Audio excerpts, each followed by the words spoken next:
第111章，错过。没过多久，颧骨较高的讲座老师登上小礼堂前方的半高木台，放开嗓子说道：“上午好，各位善良的、仁慈的女士，我是塞维亚拉·赫达。我今天要和你们分享安排家庭开支的经验，这分成3个部分：一是年收入在100磅左右的家庭该如何平衡食物、住房、衣服和雇佣仆人的开销；二是年收入达到200磅的家庭又应该增加哪些支出，让自身看起来更加体面。”梅丽莎认真听着，不用默算就记起了2个哥哥加起来的年收入，超过200磅了。他半是欣慰半是惶恐的想着，他既欣喜和满足于现在的生活，又害怕他转眼就消失不见。这个时候，拥有酒红色头发的赛琳娜掩住嘴巴，压低嗓音对2位好友道：“他似乎是风暴之主的信徒。”他带着风暴徽章，梅丽莎凝神望去，果然看见塞维亚拉老师的左胸位置佩戴着一枚描绘有狂风和海浪的徽章。他赶紧解释道：“告诉我这个讲座的孝德太太是风暴之主的信徒，我想老师也是并不奇怪。我不感觉有什么问题。我们是来听具体账单计划的。”伊丽莎白宽慰着梅丽莎。可是除了梅丽莎，我们都不需要也没有资格去制定家庭的开支计划。酒红色头发的赛琳娜嘟囔了一句。伊丽莎白毫不犹豫地反驳道：“可我们终究会结婚，终究会有属于自己的家庭。”魔镜占卜那件事情后，赛琳娜一直有些害怕伊丽莎白，只好讪讪点头，装出一副认真听讲的模样。讲座老师塞维亚拉则抬起右手道：“这一切开支计划的前提是，我们必须尊重男主人的意见，他们是收入的来源，是家庭的支柱，他们在浑浊的社会里面对焦虑、压力、麻烦和混乱，为我们赢取一切。所以，我们必须营造一个不被外在事物打扰的安宁环境，让他们回家以后获得放松，让他们的心灵得到洗礼，以更好的状态应对各种挑战。所以，著名哲学家、社会学家、人文学家、经济学家鲁尔弥先生曾经说过，妇女是家庭的天使。赛琳娜托住脸颊，勾勒酒窝，略显兴奋的低声问道：“鲁尔弥是那位说出人生来自由的先生？”“是的，但他是风暴之主的信徒。”伊丽莎白犹豫着回答。就在这时，讲座老师塞维亚拉继续说道：“鲁尔弥先生还告诉我们，女性在智慧和逻辑上是天生存在缺陷的。既然如此，没有判断能力的我们，就应当把父亲和丈夫的话作为宗教信仰来加以接受。”注意这番描述听得梅丽莎、赛琳娜和伊丽莎白，你看我，我看你，好半天都说不出话来。我们走吧。终于，赛琳娜试探着提议道。梅丽莎和伊丽莎白同时用力点头。好的。他们拿上纱帽，俯下腰背，向着侧门溜去，试图在不引起别人注意的情况下离开这里。当他们小心翼翼抵达外面，站直身体的时候，忽然听见小礼堂内响起了一阵热烈的掌声。梅丽莎下意识回头，目光穿过门洞，望向里面。她看见孝德太太正在鼓掌，看见一位位女士正在鼓掌。呼，赞美女神！梅丽莎吐了口气，与赛琳娜、伊丽莎白一起远离了这个让她浑身都不舒服的地方。我们去哈罗德百货商店吧。站在路旁行道树下，赛琳娜遗忘了刚才的事情，欢快的提议道。梅丽莎沉默几秒道：“我想回去学习。”赛琳娜呆滞的捋了捋自己酒红色的头发，似乎又回到了平常的生活。而且我还要去买面包、买牛肉、买土豆、买水果。克莱恩今天要工作，班森去了市政图书馆。我必须得回去。梅丽莎忽然觉得自己是那样地热爱课本，热爱发条，热爱齿轮。赛琳娜决定和今天状态异常的梅丽莎保持距离，侧头看向伊丽莎白，讨好笑道：“我们2个人去哈罗德百货商店吧。虽然我早就花光了私房钱，但逛一逛，看一看，也是美好的。”伊丽莎白答应了好友的提议，状似随口般问了一句：“梅丽莎，你哥哥克莱恩周日也要工作啊？”“是的，他周一休息，和普通的工作不一样。”梅丽莎不自觉微扬了脑袋。离开黑金级安保公司后，克莱恩乘坐有轨公共马车前往豪尔斯街区。他努力收束思绪，不再去想安提戈努斯家族宝藏的问题，让自身的注意力回归到扮演这件事情之上。尽快消化完魔药，尽快提升自己，不管在什么时候都非常重要。扮演占卜家，我还是不够专业啊！大吃货国的算命先生做什么事情都要翻下黄历的。克莱恩握着手杖坐在马车内部的位置上，他决定提前占卜一下今天是否有利于出行，有利于去占卜俱乐部，这样才是一位合格的占卜家。趁着下车的机会，克莱恩掏出了一枚半便士的铜币，视线随之内敛，眼眸飞快转身，无声默念起来：今天适合去占卜俱乐部，今天适合去占卜俱乐部。当克莱恩往上弹出了那枚硬币，没有去看他的翻滚，而是平伸出手掌，啪嗒，半便士的铜币落下，稳稳落在了他的掌心。这一次是麦穗簇拥着的1/2数字朝上，数字朝上，这说明今天到占卜俱乐部会遇到不好的事情。克莱恩略一思索，就转身走向了街道对面，等待骑往水仙花街方向去的公共马车。他觉得自己越来越像一个神棍了。豪尔斯街区哈罗德百货商店门口，赛琳娜正待进入，忽然怔了一怔，转头望向旁边。发生了什么事情吗？伊丽莎白疑惑问道。赛琳娜鼓了鼓腮帮子道：他就这样过世了，在我生日的第2天早晨过世。这难道是因为我偷看并使用了他的秘密咒文？这让我一直感觉愧疚和不安，而且这段时间我始终不太走运，所以……伊丽莎白很有默契地问道。赛琳娜轻咬嘴唇道：我想去旁边的占卜俱乐部做次占卜，看凡森特先生的事情是否真的和我有关，看生日晚宴那天究竟发生了什么。总觉得伊丽莎白有事情瞒着我。我记得有个穿燕尾服的男士背影，你自己不是会占卜吗？伊丽莎白诧异问道。赛琳娜故意学着父亲叹息的样子道：哎，我现在的状态不适合给自己占卜，好吧，那我们先去旁边的占卜俱乐部。伊丽莎白同意了好友的提议，他们来到旁边，沿着楼梯进入了位于2楼的占卜俱乐部。哈喽，下午好，安杰丽卡小姐，很高兴又一次看见你。接待大厅内，赛琳娜活泼的打了声招呼。安杰丽卡微笑道：只要您在午餐以后过来，那应该都能遇见我。赛琳娜和对方寒暄了几句，挨到了海纳斯·凡森特，然后才说道：我需要占卜，您知道俱乐部规矩的，这是愿意替人占卜的会员图册。今天是周末，很多人都在安杰丽卡熟稔的过着流程。赛琳娜和伊丽莎白的脑袋凑到了一块，飞快翻看起名录和对应介绍。我之前每次都是直接找我的老师，没想到和去年相比，俱乐部多了这么多愿意帮人占卜的会员。赛琳娜颇感兴趣的说道。突然她停顿几秒，疑惑低语道：克莱恩·莫雷蒂，克莱恩·莫雷蒂，这和梅丽莎哥哥的名字一样哎。伊丽莎白怔了怔，反复看了克莱恩·莫雷蒂这2个单词几遍，若有所思地点头道：是啊，安杰丽卡女士，这位克莱恩·莫雷蒂先生在吗？赛琳娜眼睛明亮的询问道。安杰丽卡摇了摇头：很抱歉，克莱恩·莫雷蒂先生今天没来俱乐部。好吧，另外换一位。赛琳娜并没有非得认识对方的想法，只是窃笑着对好友道：我知道这不会是梅丽莎的哥哥，但看见这个名字，我就自然想出了一个新闻标题，英蒂斯邮报那样的新闻标题。英蒂斯邮报始创于罗塞尔大地，以标题总是耸人听闻出名，是北大陆最知名的报纸之一。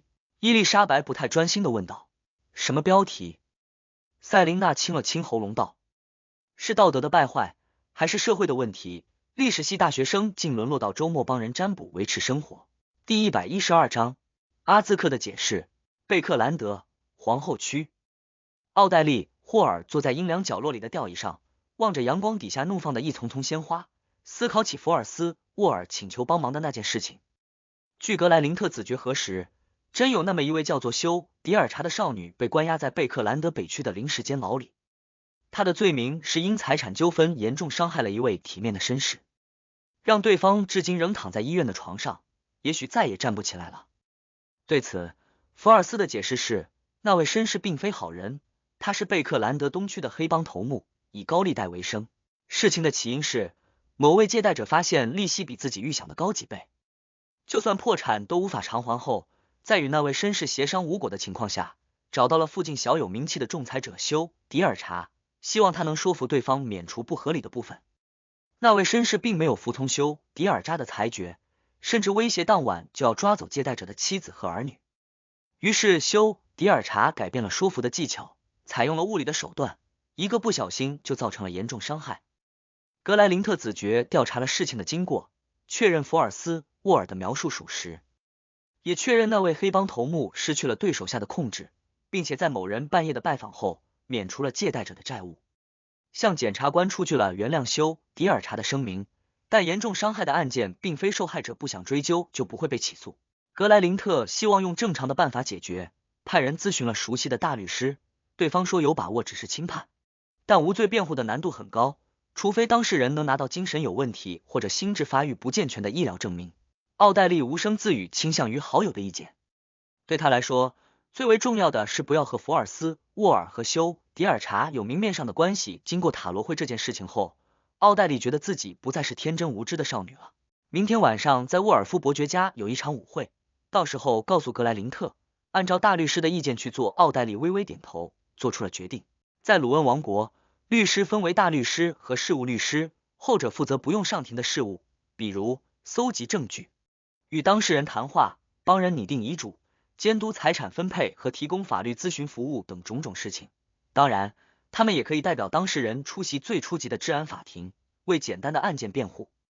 而大律师就是研究证据、上庭为当事人辩护的律师。根据鲁恩王国的法律，他们必须保持客观的态度，所以不能直接与当事人接触，只能通过助手，也就是事务律师来完成情况的搜集。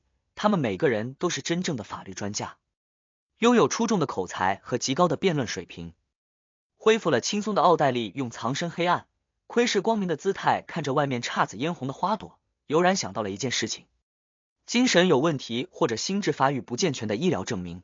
心理医生，如果心理炼金会掌握了扮演法，那是否意味着可以在心理医生群体里寻找他们？想到这里，奥黛丽觉得自己的思路对极了，眼睛明亮的像是璀璨的宝石。就在这时，他看见金毛大狗苏茜用一种偷偷摸摸的姿态溜到了那丛丛鲜花后面，溜到了只有园丁才会抵达的地方。苏茜，她要做什么？奥黛丽藏在阴影里，看得一愣一愣。金毛大狗似乎被花朵的香味迷乱了嗅觉，并未注意到身后的主人。它张开嘴巴，发出吊嗓子般的啊啊呀呀呀声音。紧接着，它让周围的空气震动，响起声色不够圆润的单词：你好，你好吗？奥黛丽的嘴巴一点点张开，完全忘记了优雅淑女该具备的礼仪。她完全不敢相信自己看到的这一幕场景和听到的僵硬声音。她猛地站起，脱口而出道：苏茜，你会说话？你什么时候会说话了？金毛大狗吓得跳了起来，转身面对了主人。它慌乱而快速地摇起尾巴，嘴部张合几次后才震荡了周围的空气道：我不知道该怎么解释，毕竟我只是一条狗。听到这句话，奥黛丽一时竟无言以对。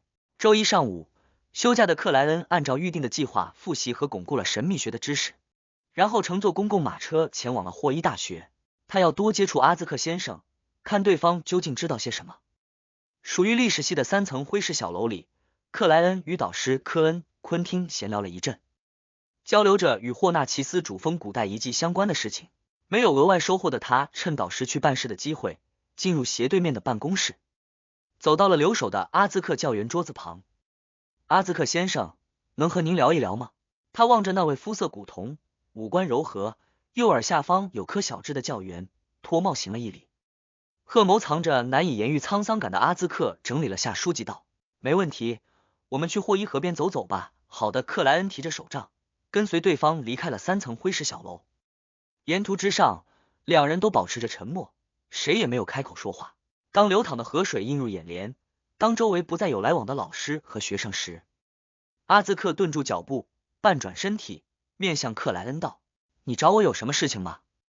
克莱恩沉吟许久，想了许多委婉的方式，但又都一一放弃。于是他坦然而直接地问道：阿兹克先生，您是一位值得信赖、让人尊敬的绅士，我想知道您究竟从我身上看到了什么，或者说您知道些什么。我是指上次那件事情，你说我的命运存在不协调地方的事情。阿兹克点了下手杖，叹息笑道：我没想到你会这么直接，让我不知道该怎么回答。坦白的讲，你的命运存在不协调的地方是我能够看出来的唯一事情，除此之外，我并不比你知道更多。克莱恩犹豫了下问道：可为什么您能看出来？我不相信这源于占卜。阿兹克侧头望着霍伊河，语调染上了几分萧瑟。不，克莱恩，你不明白，占卜可以做到这种程度，只是需要看由谁来占卜。当然，我的占卜只是掩饰的借口。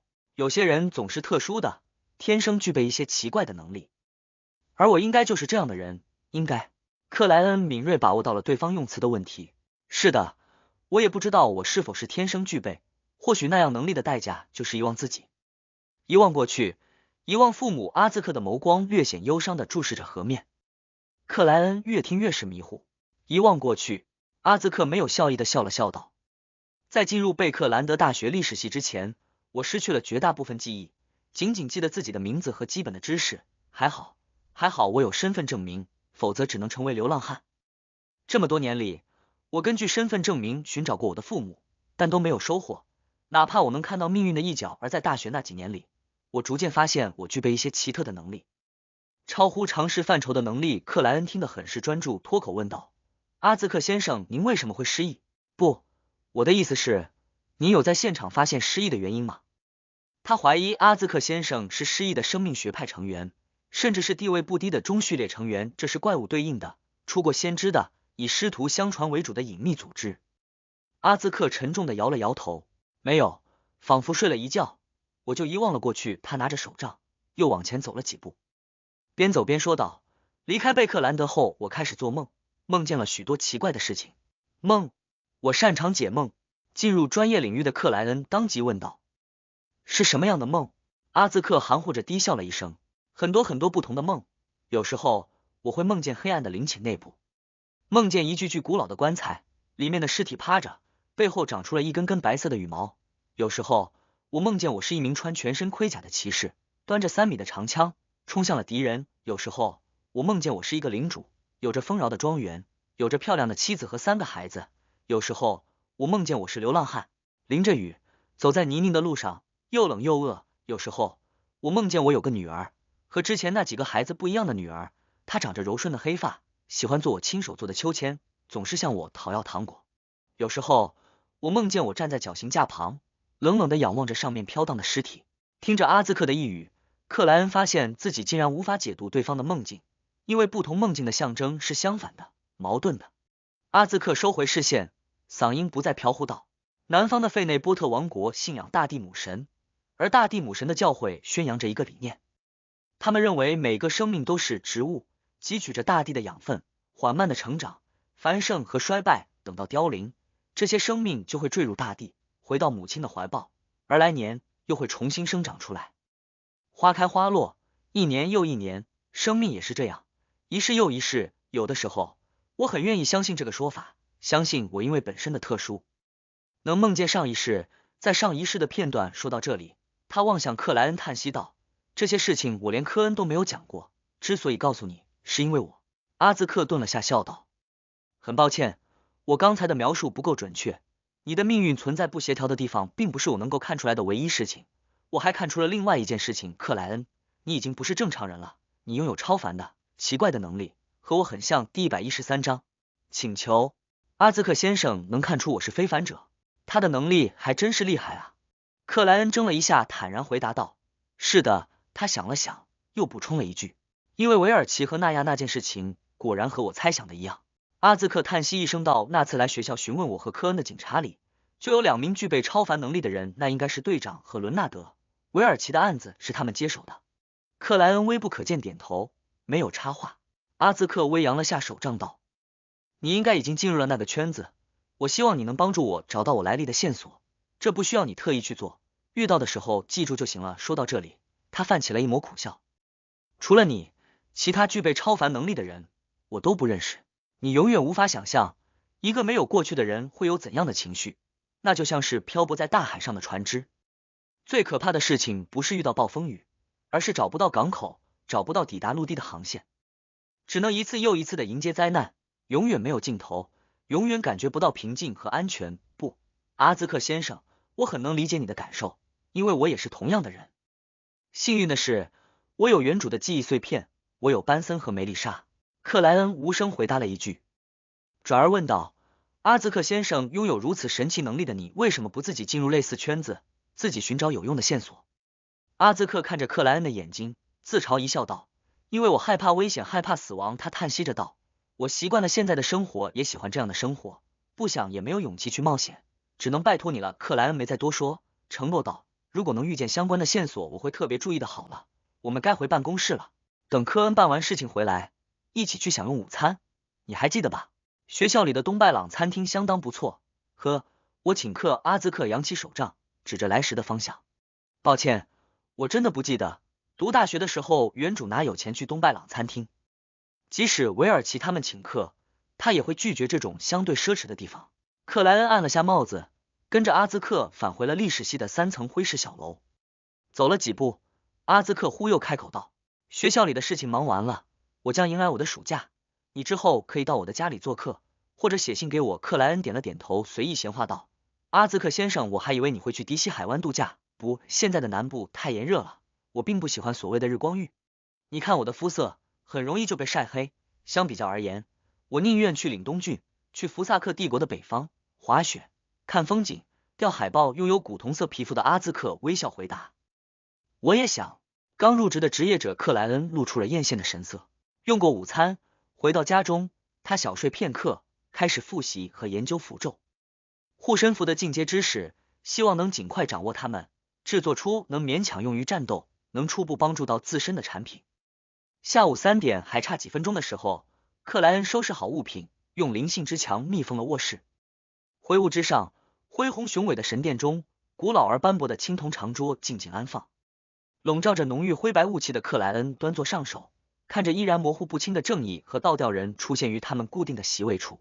咦，正义小姐的情绪不太稳定啊，担忧、不安以及迷茫。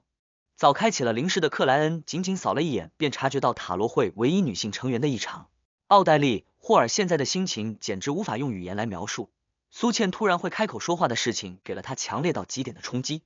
在他的预想里，将来的发展应该是大侦探或者知名心理医生奥黛丽小姐带着助手大狗苏茜，可如果变成大狗侦探苏茜带着助手奥黛丽小姐，那就有些，不是有些，那非常奇怪，让人不知所措。奥黛丽突然坐直了身体，想开口向愚者先生和倒吊人请教，他话到嘴边，突然又咽了回去。这该怎么问？我的宠物出现异常该怎么办？怎么和一只智商不错、能开口说话的宠物相处？不，这是塔罗会，不是宠物饲养经验分享会。我敢打赌，我要真这么问，我在愚者先生和倒吊人心目中的良好形象就直接破碎了。奥黛丽念头急转，终于组织好了语言。尊敬的愚者先生，总是帮助我的倒吊人先生，我有一个问题想要请教，一只拥有非凡之力的宠物能帮助主人做什么？简单来说，就是它能有什么作用？话音落下，他发现愚者先生和倒吊人同时陷入了沉默，气氛顿时变得有点古怪。喂，你们说话啊，不要用那样的眼神看我，我什么都没有做，真的，我帮我朋友问的。奥黛丽羞愧的想要找个地缝钻进去，她深深悔恨自己为什么要问这样的问题。结合正义小姐以前问普通动物服食了序列魔药会怎么样的事情来看，她是让本身调配的魔药被自家宠物分享了。这果然是正义小姐能做出来的事情啊！拥有这样的成员，我这个邪教组织 boss 总感觉凉飕飕的。克莱恩抬起右手，抵住额头，捏了2下，未作回答。倒吊人阿尔杰·威尔逊默然了10几秒，语气略显古怪的回答道：这必须看那只宠物拥有什么样的超凡能力，比如它是观众，那它能代替你在某些场合观察和旁听，你知道的，人们会警惕同类，但不太可能怀疑宠物偷听，即使这只宠物就蹲在他的脚边。有道理。很多时候，爸爸和其他贵族、议员、大臣商量重要事情的时候，会避开我，会反锁书房的门，但苏茜只要能躲过最开始的清除，就不会被驱赶。还有那些夫人和小姐们，也喜欢私下里小圈子交流。奥黛丽听得眼睛一亮，当即浮想联翩，而且苏茜现在能说话了，可以直接把她听到的内容告诉我。苏茜真棒，我要好好对你，我要教你认识单词和标准的发音。是教苏茜贵族式的发音，还是正常一点的贝克兰德腔？他以后出门和别的狗打招呼，会不会被听出来历？等等，我为什么要考虑这个？他和别的狗交流又不会用人类的语言。等一等，倒吊人先生，你为什么直接用观众举例？难道你们都猜到了什么？奥黛丽脸色一变，重新坐直，浅笑说道：愚者先生，我又找到了一页罗塞尔大帝的日记，这是从福尔斯·沃尔那里得到的。很好，你欠下的债务全部还清了。克莱恩心情不错的回答。很抱歉，这一页日记的内容并不多。奥黛丽在巨线的羊皮纸上表达出了自己记住的内容。克莱恩右手一抬，让羊皮纸直接出现于自己掌心，并随口说道：这不影响我的承诺，而且上次你拿来的日记有正反两面，正义和倒吊人搜集到的日记都不是罗塞尔大帝的原版，属于后来研究者的誊写和抄录版，而有人为了保存会单面记载，有人为了方便依旧是原样不变。说话间，克莱恩斜垂视线，望向日记的前几行。12月20日，又要开始新的一年了，但陆陆续续获得的反馈让我非常迷惑和为难。这个世界竟然找不到石油，第114章，成员的标准。没有石油，是因为某些原因找不到，还是真没有？从罗塞尔大帝被刺杀到如今也有150多年了，依旧没有石油出现的痕迹。克莱恩瞳孔收缩，握着日记的手险些抖了一下。没有石油，不仅意味着内燃机的出现将成为未知数，而且还会导致化工行业的停滞，让真正意义上的地球现代工业无法建立。换句话说，就是这个世界接下来的发展，克莱恩有些预料不到了。他原本的计划是，自己虽然什么都只懂一点，无法去做发明创造的事情，但胜在什么也都懂一点，能预见到变革的方向和时代的潮流，等积攒够薪水，有了第一桶金，就往看好的行业做风险投资，并且不把鸡蛋放在同一个篮子里。克莱恩觉得这样一来，自己迟早会拥有不菲的财富，到时候他会找白手套做明面上的代理人，然后建立国际慈善基金，表面救济穷人，暗里资助各国劳工反抗，以此与社会上层博弈，改善底层民众的生活。如果他找到了返回地球的办法，他会将财产做出分割，1/3给班森，1/3给梅丽莎，1/3给自己的基金会。然而，可惜的是，这对未来的美好畅想在刚才瞬间破碎了一半。还好这个世界有电和磁，有电报的成功案例，我以后主要投资这个方向。克莱恩定了定神，目光一行一行往下移动。12月21日，不去想石油的事情了，提升自己的序列等级才是王道。12月22日，里舍旧城区的环境肮脏到让人无法接受。要不是我微服私访，也许永远也不知道他还保持着我年轻时候看见的样子。我要召集我的大臣们，制定一个首都下水道和公共厕所改进计划。还要纠正居民的错误习惯，让他们烧热水喝，勤洗手、洗脸，不要乱扔垃圾，随地大小便，尽量使用避孕套。哈哈，我想到该怎么为这件事情命名了，爱国卫生运动。所以避孕套的发明得提上日程了，还有口罩和纸杯等物品，最原始的版本就行。试一试，感谢这个世界，它还有橡胶树。12月23日，或许我该考虑那个建议，在工匠之神教会外为自己留一条后路，比如加入那个古老的、隐秘的、暗中影响着世界局势的组织。克莱恩看到这里，忽然发现下面没有了，心情简直无法言喻。大帝啊，你说的那个古老的、隐秘的、暗中影响着世界局势的组织究竟叫什么名字？是否是我不知道的？你怎么能停在这里呢？怎么不多写两句？这就跟以前看小说，看到末尾发现作者太监了一样。还有爱国卫生运动，大帝也是会玩。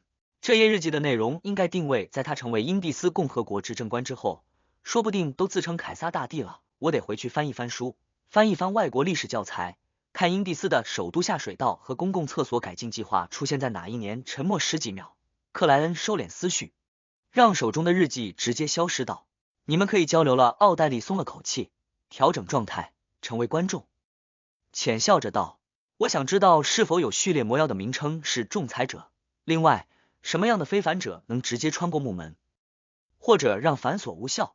这我知道。笼罩在灰白雾气里的克莱恩正待开口，却被倒吊人抢了先。我需要你帮我调查一件事情，作为回答的交换。什么事情？奥黛丽颇感兴趣又满是疑惑地问道。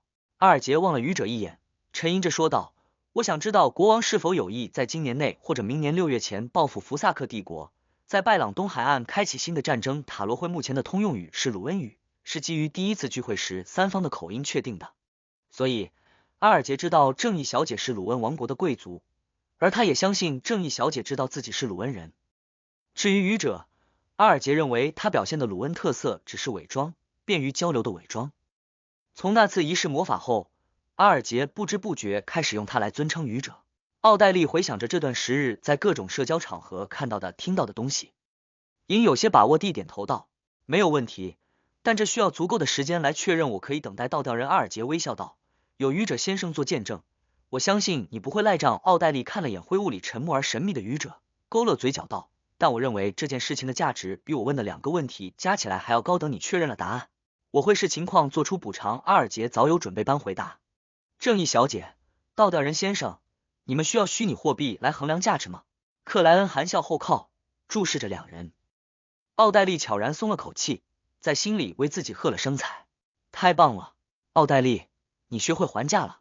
她兴奋的险些脱离观众状态，赶紧随便找了件事情发问：“啊对，倒吊人先生，你收到那1000磅现金了吗？”“很抱歉，我还在海上，还未返回陆地。”阿尔杰不愿意多提这件事情，直接回答起之前的问题。能穿过木门，让繁琐无效的非凡者应该是序列9学徒。隐秘组织灵芝会拥有它的配方，但不排除从另外途径获得的可能，比如属于第4纪的古老坟墓中灵芝会和魔女教派有千丝万缕关系的那个隐秘组织。克莱恩悠闲地用手指摩挲着下巴，见愚者先生没有反驳，奥黛丽忍不住感慨道：“如果之前有学徒的配方，或许我不会选择观众那样的表现，简直太棒了。”阿尔杰没在意正义小姐的话语，自顾自地继续说道：“确实有序列魔药的名称是类似的仲裁人，我认为你应该并不陌生，因为奥古斯都家族和费内波特王国的卡斯蒂亚家族共同掌握的序列途径其实就是这个。当然，低序列的配方在古老的年代里有成为奖赏，部分贵族也许曾经获得过。奥古斯都家族是鲁恩王国的王室家族，卡斯蒂亚家族则是费内波特王国的王室家族。原来奥古斯都们的起始是仲裁人。”奥黛丽一下恍然，觉得自己解开了困惑很久的疑难。她无声叹息道：“难怪在他们面前，我总是想要服从安排，总是不够自在，总是愿意认输，总是不像自己。我还以为是我胆小的缘故。”仲裁人拥有让人信服的魅力和足够的权威，以及应对意外的出色格斗能力。阿尔杰简洁地描述了相应的情况。奥黛丽缓缓点头，往后微靠，优雅开口道：“我没有问题了。”阿尔杰想了下，侧头望向青铜长桌上手：“尊敬的愚者先生，我想问一件事情，极光会宣扬的真实造物主圣所是否就是传说中的神器之地？”神器之地这个名词我只在罗塞尔的日记里见过一次，职业者的机密资料里或许有，但不属于我现在能够接触的部分。你让我怎么回答？克莱恩险些抽动了嘴角，他考虑了几秒钟，语气平淡没有波澜的回答：“这不是你现在该知道的事情。”阿尔杰心里一紧，当即低头道：“请原谅我的微小僭越。”奥黛丽本待询问神器之地是什么，闻言也放弃了这个打算。灰雾之上的宏伟神殿里，安静与沉默忽然占据了主流。这个时候，奥黛丽总觉得自己该说点什么般开口了：“愚者先生，如果我有机会加入别的组织，比如心理炼金会，是否可以？”克莱恩保持着后靠的姿态，轻笑道：“没有问题，我唯一的要求就是不能泄露塔罗会的存在。如果你成为其他组织的成员，你能用于交换的材料和情报肯定将获得提升。”说完这句话，他忽然想到自身也是其他组织的成员，是真正的职业者，而倒吊人多半也与风暴之主教会有些关系。难道我的塔罗会就是所谓的背叛者联盟？25载聚会。克莱恩陷入了深深的沉思。我明白了。奥黛丽重又兴奋，旋即想到了一个问题：愚者先生，如果我发现了适合塔罗会的先生或者女士，是否可以引导他们加入？该怎么引导？阿尔杰想了下，跟着问道：“愚者先生，我们这个聚会的后续成员加入标准是什么？该怎么判断？有理想，有道德，有文化，有纪律。”克莱恩的脑海内瞬间就冒出了这4个短语。他保持沉默几秒，在正义和倒吊人出现少许不安后，才开口说道：“你们觉得适合的，可以在这里告诉我，由我来决定是否让他加入。在此之前，你们不能有任何暗示的行为，那会导致塔罗会存在的秘密外泄。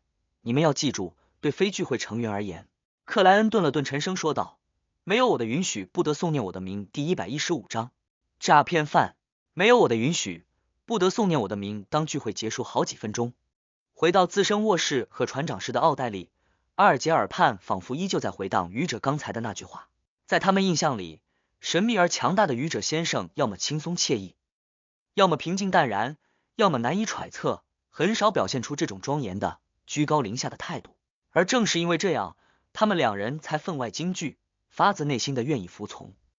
类似风格的话语，他们并不陌生，但都记载于《夜之启示录》，记载于《风暴之书》。廷根市西区水仙花街，克莱恩拉开窗帘，让金色的阳光照入了卧室。在正义和道道人离开后，他又审视了那颗有气球传出的星辰，但这一次没收获任何信息。根据深红星辰有保存气球、近似离线消息的功能，克莱恩相信自己最近2次进入灰雾之上的间隔里，那位说巨人与少年在为祈祷，这让他怀疑对方的父母是不是没救了，所以选择了放弃。背对阳光，克莱恩走到床边，啪的趴了下去，一动也不想动。他知道自己该抓紧时间去占卜俱乐部继续消化的进程，但还是不愿意动弹，只想就这样安静的躺着，享受难得的休息日。周二到周五，他的日常安排非常满，上午是神秘学课程和对应的实践，下午是射击训练和格斗练习，累得晚上都没有什么精神。而周六上午不变，下午开始轮值查尼斯门，吃喝拉撒都在地底，一直要坚持到周日清晨。周日上午属于克莱恩的补眠时间，下午是情况决定是否去占卜俱乐部。周一上午，他刚跑了趟霍伊大学，下午既要召集塔罗会成员，又得考虑扮演占卜家的事情。总之，他一周都在忙碌，竟没什么休息和放松的机会。所以，此时此刻的克莱恩只想颓废一次，像条咸鱼般的赖在家里，什么也不做，什么也不想，纯粹的发呆。不行，作为邪教组织 boss 怎么能这么丧？要是被正义小姐和倒吊人先生知道了，他们的三观会破碎的。克莱恩将脸埋在被子里，自我鼓气道：我有小丑魔药的配方了，就等着占卜家魔药彻底消化。我有小丑魔药的配方了，就等着占卜家魔药彻底消化。他喃喃自语了几句，猛然翻身坐了起来，从裤兜里掏出一枚黄铜色硬币。克莱恩快速占卜着今天是否适合去俱乐部，得到了肯定的答案。5、4、3、2、1，倒数完毕，他强迫自己站直，走向衣帽架，取下了燕尾服外套和半高丝绸礼帽。豪尔斯街区占卜俱乐部会议室内，克莱恩坐在阴凉的角落里，边喝着稀薄红茶，边翻看廷根市老实人报。周围的会员寥寥无几，只有那么6、7个。就在他被一则招聘启事的错误语法逗笑的时候，戴着单片眼镜，手拿丝绸礼帽的格拉西斯走了进来，他身旁还跟着位穿蓝色立领长裙的30来岁女士。那位女士眉毛弯弯，眼睛很大却不够有神，左手正紧握着一顶插满羽毛的形似头盔的黑天鹅绒鹰蒂斯帽。这帽子真夸张，戴着脖子不酸吗？克莱恩有所察觉，望了过去，并顺手捏了2下眉心，仿佛在缓解疲惫。他的灵室里，格拉西斯和那位有着碧绿眼眸的女士身体健康，但情绪焦急，愤怒而慌乱。下午好，格拉西斯，那位兰尔乌斯先生确实不值得信赖，对吧？克莱恩没有起身，微露笑意地问道。上一次肺病刚痊愈的格拉西斯找他占卜过一件有关投资兰尔乌斯钢铁公司的事情，得到了不好不建议的结果。但克莱恩看对方犹豫不决的样子，觉得他多半还是会选择冒险，顶多不再押上全部身家，所以现在看到他的情绪颜色后，立刻就有了联想，做出了判断。格拉西斯先是一怔，旋即泛出苦笑道：我真的很后悔没有听从您的占卜建议，这是我第2次说这句话了。希望不，我坚信不会有第3次。他侧过头，对那位眼角有了些许鱼尾纹的女士道：克里斯蒂娜女士，你看，我们还没有开口，莫雷蒂先生就知道我们的目的了。他是我见过最神奇的占卜师，我更愿意用占卜家来形容他。下午好，莫雷蒂先生。我们正是因为兰尔乌斯的事情前来。那位叫做克里斯蒂娜的女士简单的行了一礼，显得有些慌乱和焦急。我们去黄水晶房。格拉西斯相对镇定，用下巴指了指会议室的门口。克莱恩笑笑起身道：这是一位占卜师的工作。他沿着过道走至门边，进入了无人的黄水晶房。格拉西斯反锁住木门，边走向座位边叹息道：兰尔乌斯失踪了，他借口去西维拉斯郡监督矿产的开采，离开了廷根，再也没有回来。我们派人乘坐蒸汽列车过去寻找，发现他所谓的高品相大型铁矿只存在图纸上。让我感觉庆幸的是，我想到您的占卜建议，最终只投资了原定金额的1/3，否则我将失去我的家庭，失去我的生命。克莱恩眼眸比往常更深的看了两人一眼，略感好奇的问道：做出这种重大的投资决定，你们不是应该选出代表，去西维拉斯郡的霍纳奇斯山脉实地验证一次吗？克里斯蒂娜语速颇快的回答：我们的代表被迷惑了，被莱尔乌斯临时聘请的人员、临时租借的地方、临时围起来的土地迷惑了。克莱恩没再多问，保持着占卜家的姿态道：你们希望占卜什么？我想占卜这件事情是否还能挽回。克里斯蒂娜看了格拉西斯一眼，开口说道。克莱恩拿过纸张和钢笔，那我们做星盘占卜吧。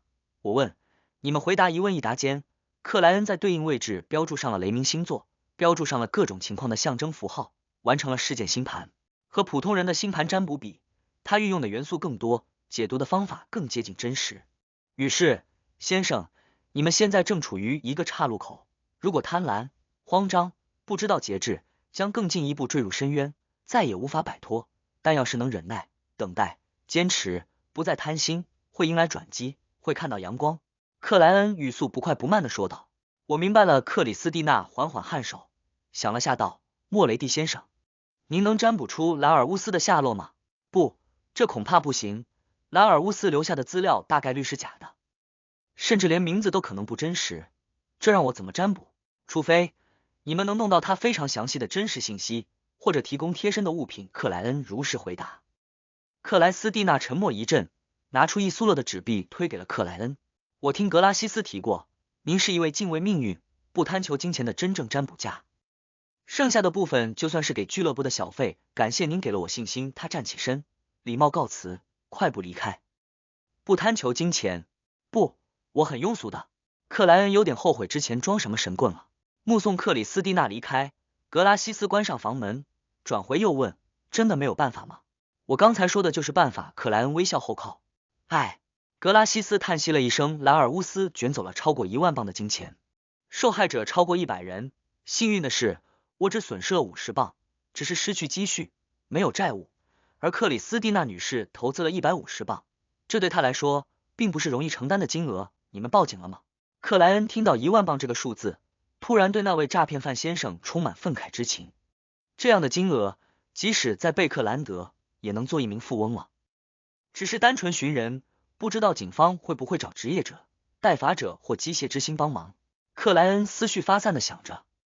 格拉西斯沉重点头道：我们已经报警，警方也很重视。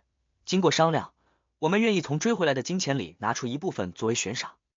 无论是谁，只要能够提供拉尔乌斯下落的有关线索，一旦核实有效，就能得到10镑的奖励。如果能给予确切的藏身信息，帮助警察抓到兰尔乌斯，更是可以收获100镑的现金。线索10镑，抓到兰尔乌斯100镑。克莱恩听得险些眼睛发亮，呼吸沉重。此时的他正忧愁后续侦探费用的来源。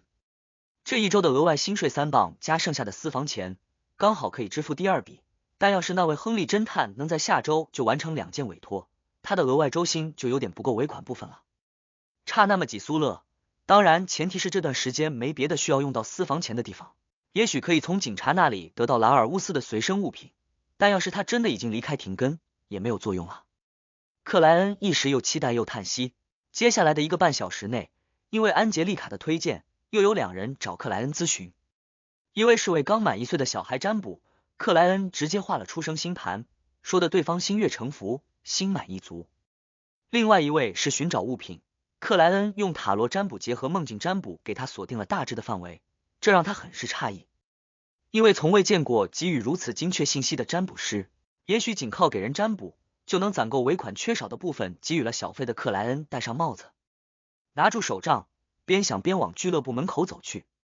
就在这时，他看见之前那位克里斯蒂娜女士重又进来，身边还跟着位戴荷叶帽的年轻姑娘。克里斯蒂娜看到克莱恩，当即迎了过来，压低嗓音问道：莫雷蒂先生，你之前说如果有兰尔乌斯相关的物品，可以尝试占卜他的下落，是这样没错。克莱恩点了下头。克里斯蒂娜吸了口气，沉声问道：那他的孩子算不算相关的物品？啊！克莱恩一时竟有点茫然。